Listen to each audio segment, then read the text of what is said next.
Mi nombre es Martín, tengo 30 años. Hoy, me siento aquí, en una silla de ruedas que ya conoce demasiado bien el sonido de mis movimientos, en una pequeña habitación de un centro de apoyo en Ohio. Afuera, la lluvia golpea la ventana. Es un ritmo constante, casi metódico, como si tamborileara sobre los recuerdos que he pasado la mitad de mi vida tratando de enterrar, pero de los que nunca puedo escapar del todo. No les voy a contar la historia de un millonario. No tengo decenas de millones en el banco. No vivo en una mansión lujosa ni colecciono autos deportivos. Soy, simplemente, un sobreviviente. Un hombre que lleva cicatrices tanto en el cuerpo como en el alma. Para contar esta historia correctamente, debo volver al principio. Al lugar donde todo comenzó y donde todo se rompió. Un barrio miserable al que llamaban El Pozo. El Pozo era un rincón olvidado de Cleveland. Un lugar donde las casas de madera destartaladas se apiñaban unas contra otras, como si buscaran consuelo en su propia decadencia. El aire siempre olía a una mezcla de aceite de motor, basura y una desesperanza tan densa que casi podía saborearla. Mi hogar era un apartamento de 2 habitaciones con paredes amarillentas y un techo que goteaba cada vez que llovía. Mi padre, Anselmo, era mecánico. Un hombre callado, de manos perpetuamente negras por la grasa y un aliento que a menudo olía a cerveza barata. Siempre parecía cansado, no solo del trabajo, sino del mundo, de la pobreza, de nosotros. Mi madre, Adela, era camarera en un pequeño restaurante. Pasaba sus días forzando sonrisas que no sentía para ganar unos dólares extra en propinas.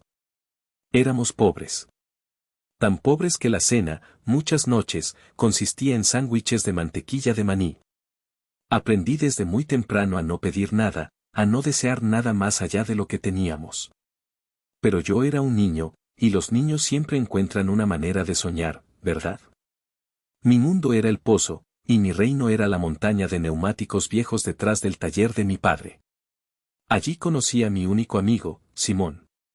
Simón era un niño flacucho, con el pelo alborotado, que siempre traía libros de ciencia ficción de la biblioteca.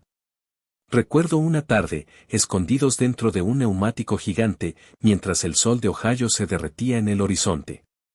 Un día nos largaremos de este infierno, Martín, me dijo, sus ojos brillando con convicción. Tú serás astronauta, y yo construiré tu nave. Yo le creí. Le prometí que sería el mejor ingeniero del mundo, solo para él. Ese era mi sueño. Un sueño que valía más que cualquier cena caliente. No sabía entonces que ese sueño tenía una fecha de caducidad y estaba a punto de llegar. Todo cambió cuando cumplí 9 años. Fue una mañana fría de otoño. Recuerdo que mi madre, Adela, me llamó a la cocina. Llevaba su suéter gastado de siempre, pero sus ojos eran diferentes. Estaban tensos, asustados.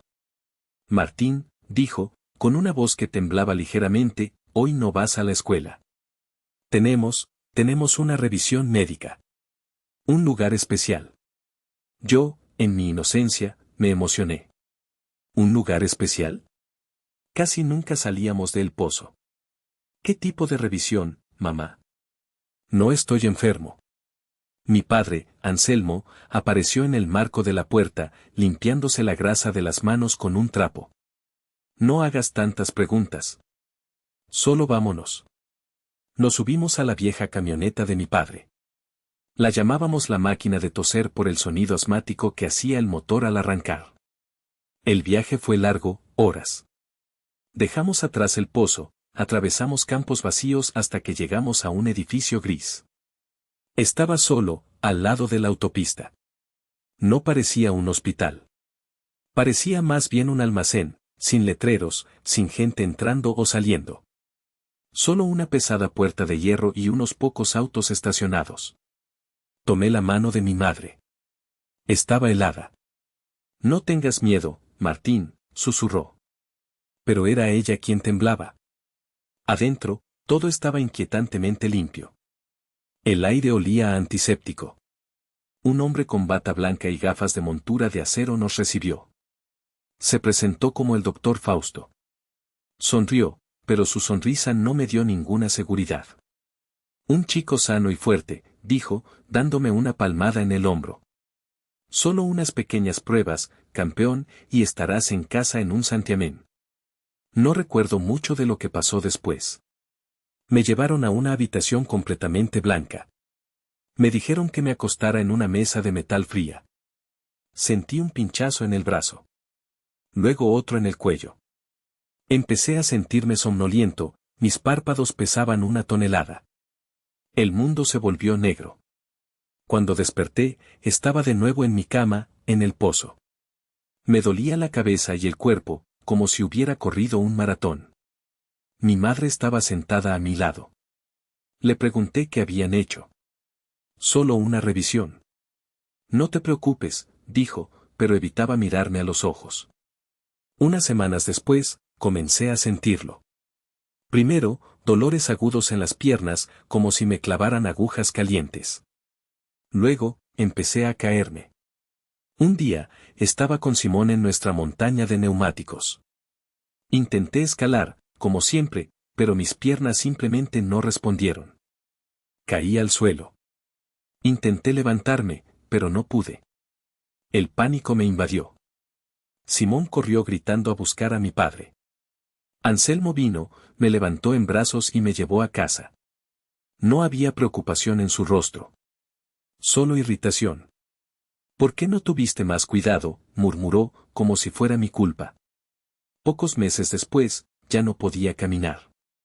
El hospital local, el único al que podíamos permitirnos ir, lo diagnosticó como un trastorno neurológico raro. Mis padres aceptaron el diagnóstico sin hacer más preguntas. Me consiguieron una silla de ruedas vieja y chirriante. Mi sueño de construir naves espaciales murió ese día. Casi inmediatamente después de que mis piernas dejaran de funcionar, todo lo demás comenzó a cambiar. El goteo constante de dinero en nuestra casa se convirtió en un torrente. Primero, desapareció la máquina de toser. En su lugar, apareció un SUV brillante y nuevo. Mi padre, Anselmo, empezó a usar ropa que no tenía manchas de grasa. Mi madre, Adela, dejó su trabajo en el restaurante. Un día, anunciaron que nos mudábamos. Un nuevo comienzo, dijo mi madre, con una sonrisa que no le llegaba a los ojos. Dejamos el pozo y nos mudamos a un suburbio lujoso al otro lado de la ciudad. La casa era enorme, con alfombras mullidas, una chimenea de piedra y una cocina con encimeras de granito. Y allí estaba yo, un niño de 10 años en una silla de ruedas oxidada que chirriaba en los impecables suelos de madera. Me sentía como una mancha. Una mancha sucia en su nueva vida perfecta. ¿De dónde salió todo este dinero, papá?, le pregunté una noche, mientras él miraba la televisión en una pantalla gigante. Él ni siquiera me miró. Buenos negocios, Martín. No hagas preguntas de adultos. Pero yo no era estúpido. Empecé a notar cosas. Los sobres gruesos que mi madre guardaba en un cajón de la cocina. Las llamadas telefónicas nocturnas que mi padre tomaba en voz baja en su nuevo estudio. Todo salió perfecto, le oí decir una vez. ¿El sujeto? Estable, pero con los efectos esperados. Empecé a aislarme. Perdí el contacto con Simón, el nuevo suburbio estaba a un mundo de distancia de El Pozo. En la nueva escuela, los niños me miraban con una mezcla de lástima y asco. Yo era el raro, el chico en la silla. Así que me refugié en los libros. Pero ya no eran de ciencia ficción. Eran libros de texto. Devoraba libros de ciencia, física, matemáticas. Mi cuerpo estaba roto, pero mi mente estaba intacta y estaba hambrienta. Decidí que, si no podía construir naves espaciales, al menos entendería el universo. Mi inteligencia se convirtió en mi única arma, mi única defensa. Y esa inteligencia me hacía sospechar. Una tarde, logré entrar en el estudio de mi padre. Él solía dejarlo abierto, pero pronto aprendería a cerrarlo con llave. En su escritorio, vi una pila de papeles. No entendí la mayoría de las palabras, pero dos destacaban, ensayo clínico y compensación. En ese momento, lo supe. No sabía cómo, pero lo supe. Mi parálisis y nuestra nueva riqueza estaban conectadas. Yo había sido el precio. Cuando yo tenía 11 años, mi madre quedó embarazada. Al principio, una pequeña parte de mí sintió esperanza. Quizás un bebé traería algo de calidez a esa casa fría y estéril. Quizás tendría a alguien con quien hablar. Pero cuando nació Noel, toda esa esperanza se evaporó. Noel era un bebé perfecto. Saludable, ruidoso y radiante. Mis padres lo miraban como si fuera un tesoro, un milagro. Y, en contraste, la forma en que me miraban a mí se volvió aún más fría. Si Noel era su premio, yo era el castigo. Toda la atención de la casa se centró en él. Juguetes caros, ropa de diseño, fiestas de cumpleaños extravagantes. Yo me convertí, oficialmente, en el fantasma de la familia. Un día, les pregunté si podía ir con ellos al zoológico.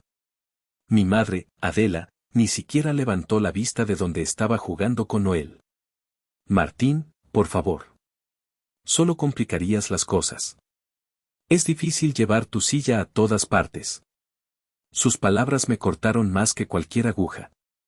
Empecé a oírlo susurrar cuando pensaban que no escuchaba. Inútil. Un desastre del pasado. Si no fuera por él. Yo seguía estudiando. Mi mente era lo único que controlaba. Cuando tenía 13 años y Noel tenía 2, intenté conectar con él. Me senté en el suelo de la sala de juegos, con uno de mis viejos libros de ciencia en el regazo, señalando las imágenes de los planetas. Mira, Noel. Este es Júpiter. Adela entró en la habitación como un huracán.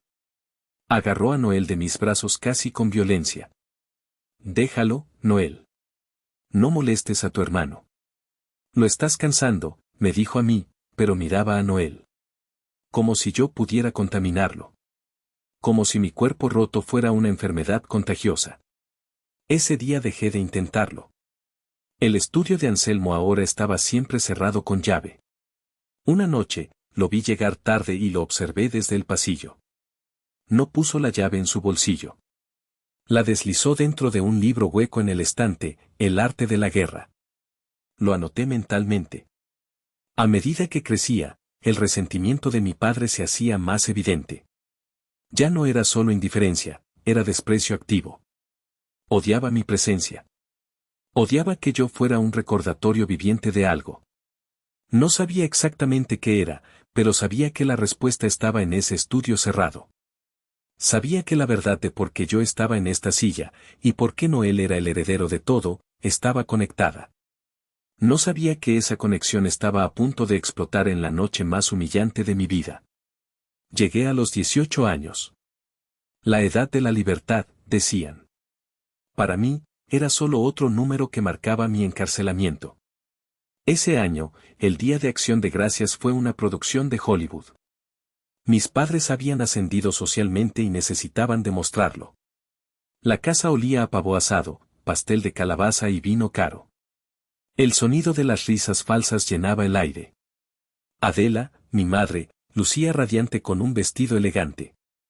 Anselmo, mi padre, recibía a los invitados con palmadas en la espalda, actuando como el perfecto anfitrión. Y luego estaba Noel, mi hermano de 7 años. Corría por todas partes con un traje diminuto, el principito de la casa, recibiendo elogios de tíos y tías que apenas me miraban. Una de mis tías se me acercó, me dio una palmadita incómoda en el hombro. Vaya, Martín. ¿Sigues aguantando, eh? ¡Qué valiente! Su voz estaba cargada de una lástima que me revolvió el estómago. Solo asentí, apretando con fuerza las ruedas de mi silla. Me abrí paso hasta la enorme mesa del comedor, decorada con una opulencia ridícula. Me coloqué en una esquina, como siempre. Invisible. Noté que mis padres intercambiaban miradas cómplices durante toda la cena. Miraban a Noel y sonreían. Estaban compartiendo un secreto, y la anticipación en el aire era casi eléctrica. Yo solo quería que la noche terminara, volver a mi habitación y a mis libros. No tenía idea de que esa noche no terminaría. Simplemente, explotaría. A mitad de la cena, Anselmo golpeó suavemente su copa de vino con un cuchillo. La sala guardó silencio. Se puso de pie, sosteniendo su copa. Gracias a todos por venir, comenzó, su voz llena de una falsa calidez. Acción de gracias es un momento para agradecer lo que tenemos. Y Adela y yo estamos orgullosos de la vida que hemos construido. Hubo un murmullo de aprobación. Pero hoy, continuó, su tono volviéndose más serio, queremos compartir una decisión importante. Una decisión sobre el futuro de esta familia. Mi corazón, estúpidamente, dio un vuelco. Una parte ingenua de mí pensó, por un segundo, que tal vez. Anselmo miró directamente a Noel, que estaba sentado entre él y mi madre. La sonrisa de mi padre era deslumbrante. Hemos decidido, anunció, su voz retumbando en el comedor, que todos nuestros bienes, esta casa, las acciones, los autos, absolutamente todo, será para Noel, nuestro orgullo y alegría. La sala estalló en aplausos y vítores. ¡Qué decisión tan sabia!, gritó un tío. Felicidades, Noelito. Noel, radiante, abrazó a mi madre, que le acariciaba el pelo. Yo me quedé helado. No era por el dinero. Nunca me importó el dinero. Era la anulación. Era la confirmación final de que yo no existía. Y entonces, antes de poder detenerla, una pregunta salió de mi garganta. Fue un susurro, pero en el silencio que siguió a los aplausos, sonó como un grito. ¿Y yo qué? Toda la sala se quedó en silencio. Todas las miradas se volvieron hacia mí. Anselmo se giró lentamente. Su sonrisa había desaparecido. Sus ojos eran dos trozos de hielo. Se rió. Fue una risa seca, cruel, que me heló la sangre. Tú, repitió, como si la palabra le diera asco. ¿Tú, Martín? ¿Qué tienes tú para contribuir? Hizo una pausa, saboreando el momento, asegurándose de que todos en esa mesa lo escucharan. Su voz bajó, volviéndose venenosa, precisa. Tú fuiste nuestro mayor error, Martín. Un error que lamentamos cada día de nuestras vidas. Un error. No una carga. No un accidente. Un error. Algo que desearían poder borrar. El mundo giró. Oí susurros ahogados. Mi madre, Adela, bajó la mirada bruscamente, sus nudillos blancos apretando el tenedor de plata. No dijo nada. Noel me miraba, confundido, sin entender el peso de las palabras. Sentí un frío glacial recorrerme la espalda. No era tristeza. Era rabia. Una rabia pura y helada. Apreté los brazos de mi silla con tanta fuerza que mis uñas se clavaron en la goma. Contuve las lágrimas. No les daría esa satisfacción. Nunca. Increíblemente, la fiesta continuó. Alguien hizo un chiste nervioso. Las copas volvieron a sonar. La conversación se reanudó. En silencio, di media vuelta a mi silla y salí del comedor. Nadie me detuvo. Esa noche, no dormí. Me quedé en la oscuridad de mi habitación, escuchando las risas lejanas. Un error. Las palabras resonaban en mi cabeza. No podía quedarme en una casa donde mi mera existencia era lamentada. Al amanecer, mientras la casa aún dormía, empaqué una mochila. Metí algo de ropa, mis libros más preciados y los pocos ahorros que tenía. Salí por la rampa trasera que rara vez usaban. Miré por última vez la casa lujosa, la jaula dorada que habían comprado con mi cuerpo. No tenía dinero. No tenía destino. No tenía a nadie. Solo tenía una cosa, sobrevivir. Y descubrir por qué. Llegué al centro de apoyo para personas con discapacidad más cercano. Era un edificio viejo, pero cálido. Me dieron una cama en un dormitorio compartido y un plato de comida caliente. La vida allí era dura, pero era real. Estaba rodeado de gente rota, gente que luchaba, gente que, como yo, solo intentaba sobrevivir un día más. Conocí a María, una trabajadora social de cabello rizado y ojos cansados pero amables. Ella se convirtió en mi único punto de apoyo. Pasó un mes. Estaba tratando de averiguar cómo conseguir un trabajo, cómo empezar de cero, cuando María me llamó a su escritorio. Martín, dijo, con una expresión extraña, llegó esto para ti. Me entregó un sobre blanco, sencillo.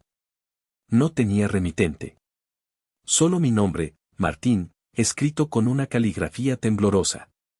Me retiré a mi rincón, corrí la cortina y abrí la carta. Era una sola hoja de papel. Las palabras parecían saltar de la página. No estás enfermo. Eres una víctima. Tus padres te vendieron. Mi hijo también. Son corredores, brokers, para una compañía farmacéutica llamada Progenix. Investiga al doctor Fausto. Busca justicia. Al principio, no lo creí. Una broma cruel, pensé, y arrugué el papel. Pero las palabras resonaron con todo lo que yo ya sospechaba. Doctor Fausto. El nombre del hombre con la sonrisa fría. Progenix. El dinero. La riqueza. La casa. Mi parálisis. Las palabras de mi padre, fuiste nuestro mayor error. Alicé el papel. Mi corazón latía con fuerza. La carta no era una broma. Era una llave. Era el primer hilo del que podía tirar. Alguien más sabía la verdad. Alguien más había sufrido. Y me estaban dando las armas para luchar. Mi rabia se convirtió en un motor. Lo primero que hice fue intentar conseguir mis archivos médicos. Tomé un autobús de regreso a El Pozo. El viejo hospital seguía allí, oliendo a lejía y desesperación. Fui a la recepción de archivos. Necesito mis registros de hace 9 años, le dije a la recepcionista. Me miró por encima de sus gafas. Necesita la firma de sus padres o tutores. Tengo 18 años, le respondí, mi voz más firme de lo que me sentía. Son mis archivos. Son demasiado antiguos. Están archivados. No puedo dárselos sin autorización. Fue mi primera pared.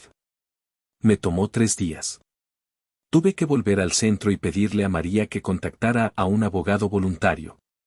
Después de amenazas legales y papeleo, finalmente me entregaron una carpeta. Era ridículamente delgada. La abrí allí mismo.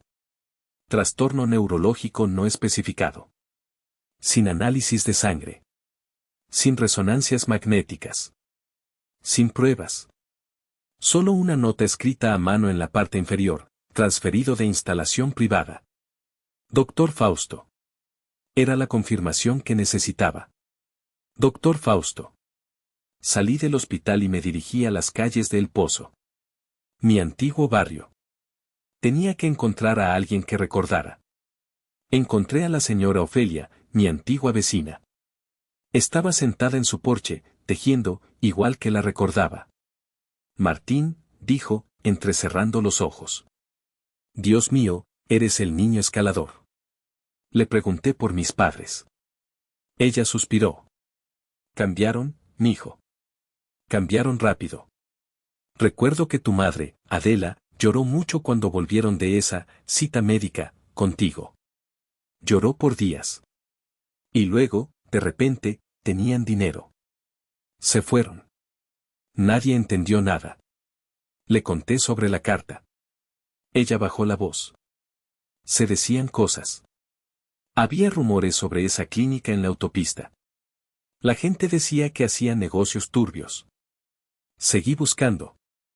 Encontré al señor Genaro, un viejo amigo de mi padre, en el mismo café de siempre. Le pregunté por la clínica. Él asintió lentamente. Claro que la recuerdo. En la 71. Un edificio gris. Se decía que probaban drogas. Pero lo peor, Martín, lo peor que se decía, bajó la voz, es que usaban niños. Niños pobres del Pozo. Niños que nadie extrañaría. Niños que nadie extrañaría. Esas palabras resonaron en mi cabeza. Yo era uno de esos niños. Conseguí que una organización benéfica del centro me llevara hasta la autopista 71. No fue difícil encontrar el edificio gris. Estaba exactamente donde el señor Genaro dijo. Pero estaba muerto. El edificio estaba abandonado. Las ventanas estaban rotas, la maleza crecía por todas partes. La pesada puerta de hierro estaba asegurada con un candado oxidado del tamaño de mi puño. No, susurré. No podía ser un callejón sin salida. Me acerqué a una ventana rota. El interior estaba oscuro, lleno de escombros y muebles volcados. Me sentí desesperado. La frustración era tan grande que golpeé la rueda de mi silla. Maldita sea. Estaba a punto de darme por vencido cuando algo captó mi mirada. Un destello entre los escombros. Era un fragmento de vidrio, quizás de un vial o una botella de medicina. Había llovido, y el barro estaba parcialmente limpio. En el vidrio, había un logo borroso, apenas legible. Una P estilizada. Progenix. La carta era real. El doctor Fausto era real. Progenix era real. La clínica estaba muerta. La evidencia física aquí había desaparecido. Pero yo sabía que la evidencia no había muerto. Estaba viva, guardada bajo llave en la casa de Anselmo. Tenía que volver. Tenía que conseguir esos papeles. Regresar a esa casa fue lo más difícil que he hecho. Cada centímetro de mi ser gritaba que me alejara. Pero la imagen de ese logo, P, en el vidrio me impulsaba. Tomé el autobús de regreso al suburbio lujoso. Subí la rampa de la entrada y toqué el timbre. Fue Adela quien abrió. Se quedó pálida. Martín. Anselmo apareció detrás de ella. Su rostro se endureció al verme. ¿Qué demonios haces aquí?, gruñó. Creí que habíamos dejado claro que no eras bienvenido. Te dijimos que eras un error. Francamente, estábamos aliviados de que te fueras. Tragué mi orgullo. Tragué mi rabia. Puse mi mejor cara de víctima. No tengo a dónde ir, mentí. Solo necesito mis libros viejos para la escuela. Los de ciencia. Me iré en 2 días. Por favor. Se miraron. Vi la duda en los ojos de Adela. Anselmo finalmente resopló. 2 días, Martín. Y luego te largas. Me dejaron entrar. La casa estaba más fría que nunca. Noel, mi hermano, me miró con miedo. Claramente le habían contado historias sobre mí. Esperé. Fingí leer en mi antigua habitación. Esperé 3 noches. Finalmente, el viernes, los oí prepararse. La gala benéfica de la compañía, dijo Adela. Los vi irse en su auto de lujo. La casa quedó en silencio. Corrí, tan rápido como mi silla me lo permitía, al estudio de Anselmo. La puerta, como esperaba, estaba abierta. Ya no me veían como una amenaza, solo como un fracaso. Pero el cajón inferior del escritorio seguía cerrado con llave. Fui al estante. Busqué el libro, El arte de la guerra. Allí estaba. Deslicé mis dedos detrás de él y sentí el metal frío de la llave. Mi corazón latía tan fuerte que temía que Noel pudiera oírlo desde su habitación. Abrí el cajón. Y allí estaba. Una carpeta gruesa. En la etiqueta, escrito a mano por Anselmo, Contrato Progenix 2009. Abrí la carpeta. Mis manos temblaban. Lo primero que vi fueron recibos de transferencias bancarias. Decenas de miles de dólares. Cientos de miles. A nombre de Anselmo y Adela. En la línea de concepto, servicios de corretaje. Detrás de los recibos, estaba el contrato. Y luego, la lista. Era una lista de 17 nombres de niños. Al lado de cada nombre, había notas. Daño neurológico severo. Pérdida de movilidad. Fallecido. Busqué mi nombre. No estaba. Pero al final de la lista, había una entrada, sujeto M. A su lado, prueba exitosa. Parálisis completa de extremidades inferiores. Compensación final pagada. Sujeto M. Martín. Las lágrimas cayeron sobre los papeles. Lágrimas de rabia. Me habían vendido. Habían usado mi cuerpo para probar su veneno, y cuando funcionó, cuando me destruyeron con éxito, cobraron el cheque final. Y luego, habían usado ese éxito para corretear a otros 17 niños. Saqué mi teléfono barato. Le tomé fotos a cada página. A cada recibo, cada nombre, cada nota. Salí de esa casa esa misma noche. No volví a mirar atrás. Volví al centro de apoyo. Me encerré en mi rincón y miré las fotos. 17 nombres. Empecé a buscarlos. No fue fácil. Algunos se habían mudado. Algunos habían muerto. Pero encontré a 3 familias. La primera fue Berta. Una mujer que vivía en un barrio casi tan malo como El Pozo. Su hijo, Tadeo, estaba en una silla de ruedas, peor que la mía. Babeaba y apenas podía hablar. Le mostré las fotos. Le hablé de mis padres. Berta se derrumbó. Fue tu madre, sollozó. Adela. Vino a mi casa. Con esa sonrisa dulce. Dijo que era un programa de salud gratuito del gobierno para niños pobres. Dijo que ayudaría a Tadeo con su asma. Me dio $100 y se llevó a mi hijo. Y me lo devolvieron así. Luego encontré a Flora. Estaba postrada en una cama, conectada a un ventilador. Apenas podía susurrar. Y encontré a Ulises, un hombre joven, de mi edad. Su hermano menor estaba en la lista. Fallecido. Murió 2 semanas después de la revisión médica. Teníamos la evidencia. Teníamos a las víctimas. Encontré a una abogada. La licenciada Minerva Vargas. Era una mujer dura, implacable, que odiaba a las corporaciones. Le mostré todo. Sus ojos se encendieron. Martín, dijo, vamos a destruir a Progenix. Y vamos a destruir a tus padres. ¿Estás listo? Asentí. La demanda colectiva fue noticia nacional. Hombre demanda a sus propios padres por venderlo a farmacéutica. El juicio comenzó meses después. La sala del tribunal estaba llena. Vi a Berta, a Flora, por videoconferencia, y a Ulises. Y al otro lado, vi a los abogados de Progenix. Y los vi a ellos. A Anselmo y Adela. El abogado de Anselmo me pintó como un mentiroso. Es un hijo ingrato, gritó Anselmo cuando testificó. Está celoso de su hermano Noel. Se inventó todo esto porque es un fracasado y quiere nuestro dinero. Los abogados de Progenix dijeron que yo era mentalmente inestable debido al rechazo familiar. Entonces, fue el turno de Minerva. Presentó los recibos bancarios. ¿Servicios de corretaje? ¿Corretaje de qué exactamente, señor Anselmo? ¿De niños? Y entonces, el golpe de gracia. Su señoría, presentamos ahora correos electrónicos internos de Progenix. Resultó que el remitente de la carta anónima, un ex empleado de Progenix atormentado por la culpa, había estado siguiendo el caso. Cuando la demanda se hizo pública, le envió a Minerva la prueba definitiva. Los correos confirmaban que los ejecutivos de Progenix sabían que la droga experimental causaba parálisis. Continuaron de todos modos. Cuando me llamaron a testificar, pasé con mi silla frente al banco de mis padres. Adela no podía mirarme. Anselmo me fulminaba con la mirada. Hablé directamente al jurado. Les conté sobre la montaña de neumáticos. Sobre mi sueño de ser ingeniero.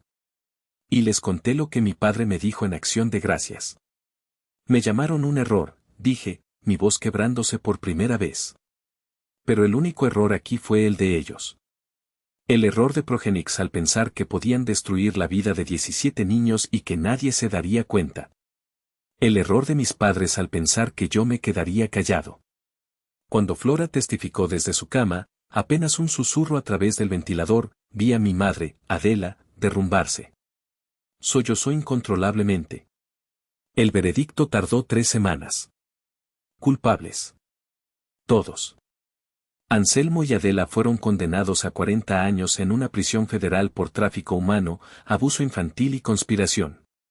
Progenix fue multado por decenas de millones de dólares. El tribunal me otorgó $1.2 millones por daños y perjuicios. Vi cómo les ponían las esposas a mis padres. Anselmo me miraba con odio puro. Adela se giró por última vez, sus ojos hinchados. Martín, susurró, lo siento. No respondí. Di media vuelta a mi silla y salí del tribunal. Han pasado 10 años desde ese día. Sigo en Ohio. Sigo en mi silla. El dinero no me devolvió las piernas. No me devolvió a Simón, ni mi sueño de infancia. No me devolvió una familia. Pero me dio un propósito. Usé cada centavo de esos 1.2 millones de dólares para fundar La Voz del Sobreviviente. Es una fundación que ofrece apoyo legal y psicológico a víctimas de ensayos médicos ilegales y abuso corporativo. ¿Qué pasó con Noel? Fue a un hogar de acogida después de que nuestros padres fueran arrestados. Ahora es un hombre joven. Le he escrito varias veces a lo largo de los años. Nunca ha respondido. No lo culpo. Él también es una víctima, supongo. Una víctima del castillo de mentiras que Anselmo y Adela construyeron sobre mi cuerpo roto. Hoy, estoy en una sesión de grupo en mi fundación. Es un círculo de sillas. Algunas vacías, otras ocupadas por gente como yo. Gente a la que el mundo intentó borrar. Termino de contar mi historia. Una chica joven al otro lado del círculo, que perdió su pierna en un accidente de auto causado por un conductor ebrio, me mira con lágrimas en los ojos. Si tú pudiste, susurra, yo también puedo. Sonrío. Mi mensaje para ellos, y para ustedes, es este: no eres un error. No eres una carga. No importa cuántas veces te lo digan, no importa si te lo dicen las personas que deberían amarte más. No eres un error. Perdí mis piernas, pero encontré mi voz. Gané. Pero la victoria siempre tiene un sabor amargo, ¿no es así?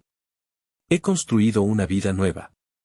He creado una identidad, una misión, a partir del error que ellos intentaron borrar. Ayudo a otros a encontrar su voz. Pero la semana pasada, recibí una carta de la prisión federal. Es de mi madre, Adela. Me dice que Anselmo murió allí. Un infarto, hace 2 meses. Dice que está sola. Dice que no pasa un solo día sin que se arrepienta de lo que hizo. Dice que sabe que no lo merece, pero me ruega que la perdone antes de que ella también muera. He leído esa carta 100 veces. Estoy sentado aquí, en mi habitación, mirando la lluvia golpear la ventana, igual que cuando empecé esta historia. Una parte de mí recuerda a la madre que me leía cuentos antes de dormir, antes del pozo, antes de la codicia. Pero la otra parte de mí, la otra parte de mí ve la lista. Ve los 17 nombres. Ve a Tadeo, que nunca hablará. Ve a Flora, que nunca respirará por sí misma.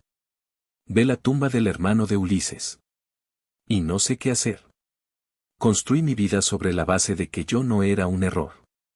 Pero esta carta me pide que mire hacia atrás, hacia la mujer que se quedó callada mientras mi vida era destruida por dinero. Así que les pregunto a ustedes. He leído esa carta 100 veces. No sé qué hacer. ¿Qué harían ustedes? ¿Merece una madre así el perdón? ¿Debería ir a visitarla y aceptar sus disculpas? Gracias por escuchar la historia de Martín. Si esta narración te ha conmovido, por favor, suscríbete y déjanos tu opinión en los comentarios.